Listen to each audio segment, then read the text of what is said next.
ये secular parties का ये और एक शोशा है। कॉरपोरेशन इलेक्शन के अंदर शिमोगा में हम लोग पार्टिसिपेट कर, आइंदा इसका जो है नतीजा आप तमाम लोगों के सामने रहेगा। लोगों का रुझान आज मजलिस इत्तेहादुल मुस्लिमीन की तरफ बढ़ता जा रहा है। कांग्रेस जो है हर वक्त इलेक्शन के मौके पर कौम को एक लॉलीपॉप देने के काम करती है। बिहार का वोटर है वो एकदम टैक्टिक वोटर है। नकाब का इशू है, नकाब को बैन किया गया है कर्नाटका में, उसको हटाया जाएगा, उसको फिर वापस नॉर्मलाइज किया जाएगा। नाजरीन आदाब, इनकलाब टीवी में आप तमाम का खैर मुक़द्दम है। आज हमारे साथ मौजूद हैं मोहम्मद अली शुएब साहब, ज़िले सदर एमआईएम दावणगेरे। तो चलिए आज हम इनसे कुछ खुसूसी बातचीत करते हैं। पिछले दिनों जो बिहार में इंतखाबात हुए थे वहाँ पर मुख्तलिफ जगहों पर आपने कैंपेन किया और सीमांचल में के इलाके में एमआईएम के 5 सीटें एमआईएम ने जीत हासिल की। क्या इससे एमआईएम के हौसले बुलंद हुए हैं? क्या आपको इसके बारे में क्या आपके तासुरात पेश करें? अल्हम्दुलिल्लाह जो सीमांचल में हमारी जीत हुई है वो एमआईएम के लिए एक मोटिवेशन है। सिर्फ बिहार तक वो मोटिवेशन सीमित नहीं है, बल्कि तमाम हिंदुस्तान के अंदर जितने भी स्टेट यूनिट्स हमारे एक्टिवली काम कर रहे हैं उन तमाम के लिए भी मोटिवेशन है और लोगों का रुझान आज मजलिस इत्तेहादुल मुस्लिमीन की तरफ बढ़ता जा रहा है। इसी तरह बिहार में जो महागठबंधन की शिकस्त हुई है, इस एमआईएम को इसका जिम्मेदार ठहराया जा रहा है, इसके ताल्लुक से आप क्या कहेंगे? देखिए, जब कभी भी नाम निहाद सेकुलर पार्टियां इलेक्शन हार जाती हैं तो उनके लिए उनके सामने जो है उनके जो कमज़ोरियां कोताहियां थी उसके ऊपर नज़र डालने के बजाय वो मजलिस के ऊपर इल्ज़ामात तराशना स्टार्ट कर देती हैं। अगर हम लोग देखें तो वहाँ पे उनका सबसे बड़ा मुद्दा यह था कि सीट डिस्ट्रीब्यूशन उन्होंने सही तरह से नहीं किया। मुसलमानों को जितना सीट देना था वो सीट वो नहीं दे सके और जो 2% के लोग हैं उनके लिए तो उन्होंने डेप्यूटी सीएम का अनाउंसमेंट कर दिया, लेकिन जहाँ पे 14 से 17% तक जो मुसलमान बसते हैं उनके लिए कुछ भी उनके मैनिफेस्टो में मौजूद नहीं था।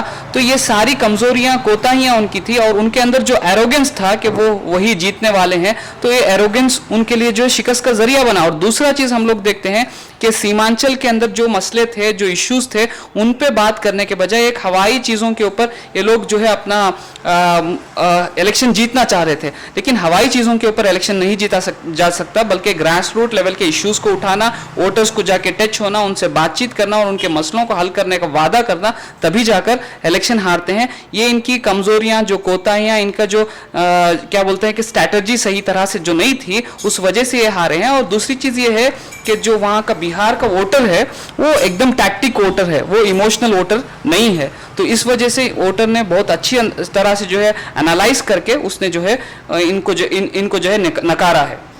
जहाँ तक कर्नाटक की बात है, कर्नाटक में एमआईएम सिर्फ महदूद इलाकों में मौजूद है। क्या अगले दिनों में इसे मजबूत करने के लिए आपने कुछ मनसूबाबंदी तैयार की है? क्या इसे एमआईएम को कर्नाटक में दूसरे इलाकों में भी पहुंचाने की आपकी कोशिश की जा रही है? देखिए, अभी 3-4 साल से तो मुसलसल हमारी कोशिश ये है कि कर्नाटका के जितने भी डिस्ट्रिक्ट्स हैं वहाँ तमाम जगहों पर जो है हमारी यूनिट्स को कायम की जाए। और हम लोग ग्रास रूट लेवल पे वर्क स्टार्ट कर चुके हैं और कैडर बेस ऑर्गेनाइजेशन बना के मजलिस इत्तेहादुल मुस्लिमीन को उठा रहे हैं। कैडर बेस बनाने के साथ साथ हम लोग पब्लिक के साथ कनेक्ट होने की भी कोशिश हो रही है और पब्लिक के लोकल इश्यूज़ को उठाना, उससे जो है मंजर आम पर लाना, उसके लिए जद्दोजहद करना, ये मजलिस इत्तेहादुल मुस्लिमीन की कोशिश कर्नाटका में जारी और सारी है। आइंदा इसका जो है नतीजा आप तमाम लोगों के सामने रहेगा। कर्नाटक में कांग्रेस एक सेकुलर पार्टी मानी जा रही है, कही जा रही है, इसके होते हुए लोग एमआईएम को क्या कबूल करेंगे? देखिए, कांग्रेस जो है एक नाम निहाद सेकुलर पार्टी है। इसकी सेकुलरिज्म सिर्फ मुसलमानों के वोट लेने के हद तक सेकुलरिज्म है। जब सीट डिस्ट्रीब्यूशन का मामला आता है, पावर शेयरिंग का मामला आता है, तब कभी भी जो है कांग्रेस इन बातों के ऊपर ध्यान नहीं देती। अगर हम लोग पूरा 75 ईयर्स का हिंदुस्तान के आज़ादी के बाद में अगर हम लोग कर्नाटका में देखें तो जिनकी आज मौजूदा जो पॉपुलेशन है 18% है, तो वो पॉपुलेशन का आज तक एक सीएम नहीं बन सका। इसकी वजह क्या है कि कांग्रेस की सेकुलरिज्म यही है। अगर हम लोग देखेंगे तो असेंबली के अंदर जो हमारा पॉपुलेशन का परसेंटेज है उस तरह का रिप्रेजेंटेशन नहीं है।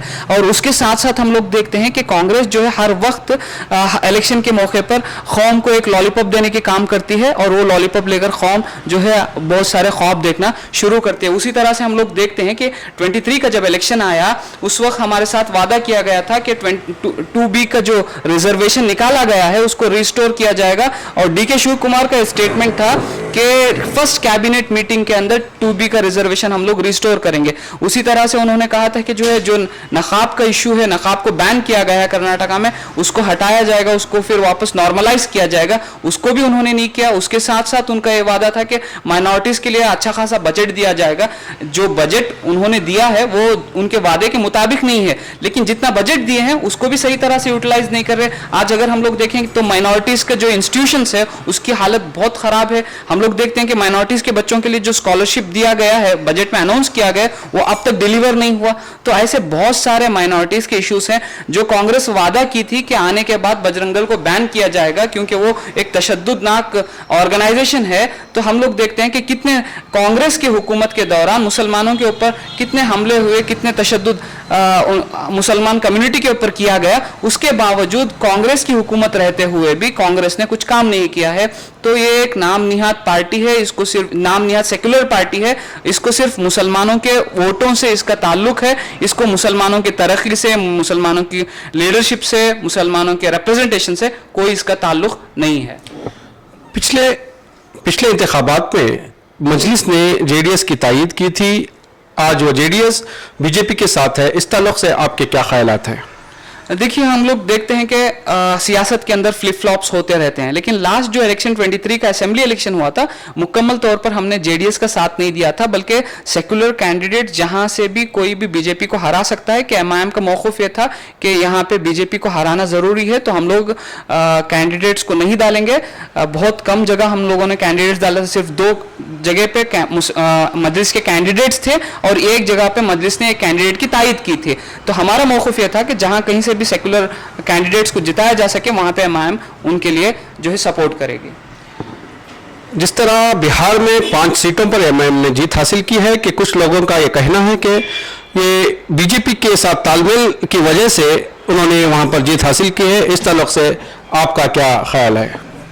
ये सेक्युलर पार्टीज का ये और एक शोशा है जो हमेशा ये लोग करते हैं।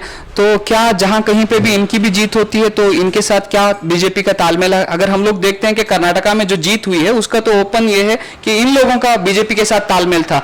हालांकि मजलिस इत्तेहादुल मुस्लिमीन ना कभी बीजेपी के साथ तालमेल की है और जो है रोज़े क़यामत तक बीजेपी के साथ तालमेल करने वाली पार्टी नहीं है। और हम लोग देखते हैं कि मजलिस इत्तेहादुल मुस्लिमीन जहां से जीती है वहां पे बीजेपी को भी हराई है और बीजेपी के साथ जो अलाइन पार्टीज थे उनको भी जो है उन्होंने हराया है। तो ये बीजेपी के साथ काम करना ये हमारा मौक़िफ़ नहीं है। दूसरे नाम निहात सेकुलर पार्टी के अंडरस्टैंडिंग में काम हो सकता है, लेकिन मजलिस इस फेवर में नहीं है। शिमोगा में मजलिस की जो बुनियाद है क्या वो यहाँ पर पड़ चुकी है कि आने वाले दिनों में पंचायत के इलेक्शन हैं, कारपोरेशन के इलेक्शन हैं, इन इंतखाबात में क्या मजलिस हिस्सा लेने वाली है? इस बारे में आपका ख्यालात क्या है? देखिए, शिमोगा के अंदर अल्हम्दुलिल्लाह मजलिस का काम बढ़ रहा है, कैडर साजी की जा रही है और उसके साथ साथ यहाँ का जो हमारा यूनिट है वो लोकल इश्यूज़ को भी उठा रहे हैं। आज ही हम लोगों ने देखा कि यहाँ की यूनिट ने जो है एक रागीगुड्डा का इशू था उसको उन्होंने उठाया, डीसी को मेमोरेंडम दिया। इस तरह से लोकल इश्यूज़ को उठा रहे हैं और ऑर्गेनाइजेशन को मजबूत करने का भी काम कर रहे हैं। उसके साथ साथ हमारी तैयारी भी है कि आने वाले कॉरपोरेशन इलेक्शन के अंदर शिमोगा में हम लोग पार्टिसिपेट करेंगे। उसी तरह से ज़िला पंचायत हो, ग्राम पंचायत हो, हर लोकल बॉडी इलेक्शन के अंदर हम लोग इंशाल्लाह कंटेस्ट करने की पूरी कोशिश करेंगे। तो शुक्रिया जनाब मोहम्मद अली शुएब साहब, इनकलाब टीवी के साथ खुसूसी बातचीत के लिए।